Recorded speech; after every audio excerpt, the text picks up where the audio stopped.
Kwanza nashukuru sana kuwa katika mkutano huu au kongamano hili la hawa ndugu zetu wa ITY.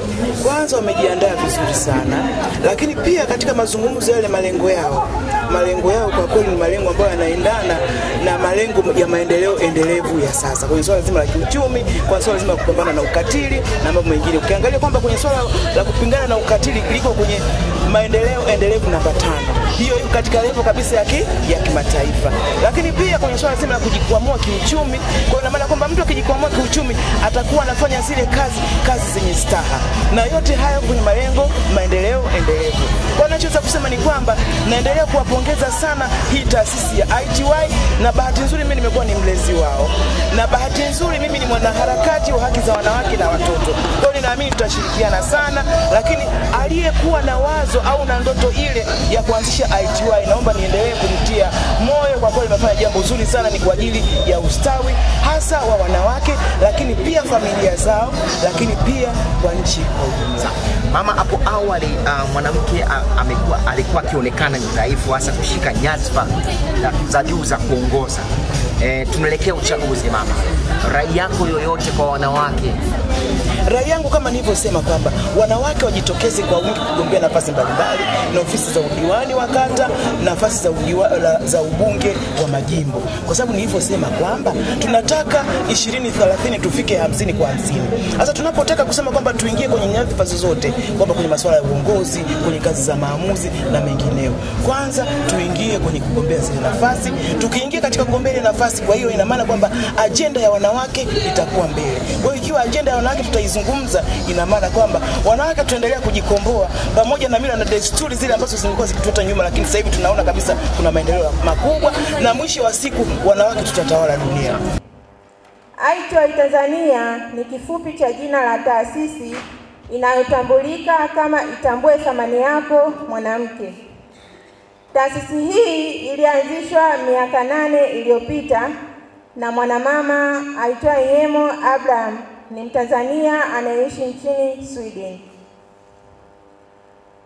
ITY Tanzania ilianzishwa ikiwa kama kikundi cha wanawake kilichoanzia kwenye mtandao wa kijamii uitwao Facebook.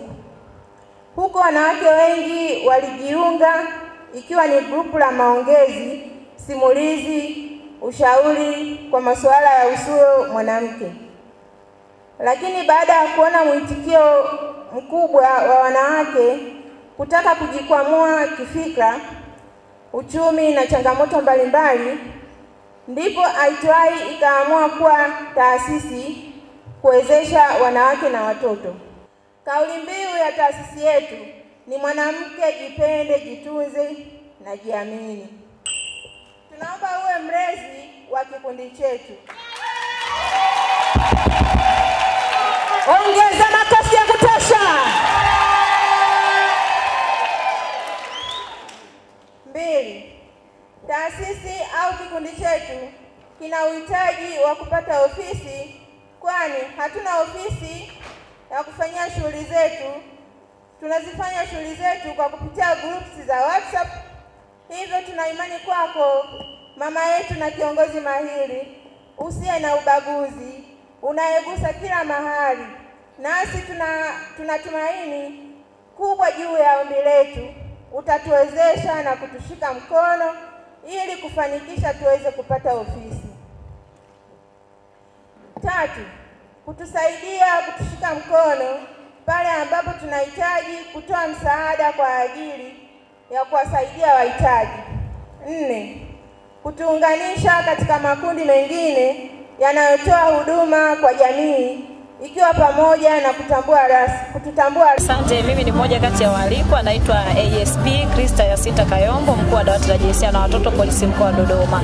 Tukio la leo mimi nalizungumzia kwamba ni tukio kubwa, ni tukio la thamani, ni tukio ambalo ni la kihistoria kwa kina mama ambao wameamua kukutana na kuweza kuzungumza pamoja masuala yanayowajengea uwezo, kujiamini, kujipenda na kujitambua thamani zao.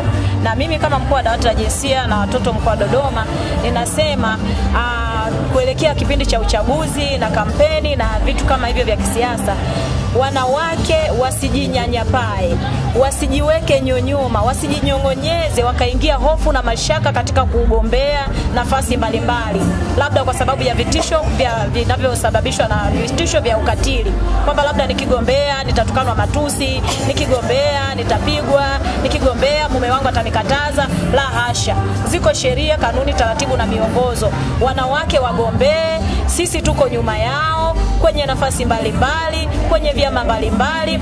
Vitendo vya ukatili wakati wa uchaguzi au kipindi cha kampeni na baada ya uchaguzi tunavipinga.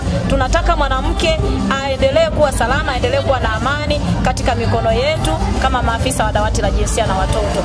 Lakini pia sisi kama wanawake kupitia makongamano haya tunakumbushana kwamba sisi wenyewe tusiwe sehemu ya kuwafanyia ukatili wanawake wenzetu, lakini tusiwe sehemu ya kuwafanyia ukatili wagombea wengine wa jinsia za kiume, na hata bila kujali itikadi, vyama, dini, sisi wote ni wamoja, tuipiganie amani.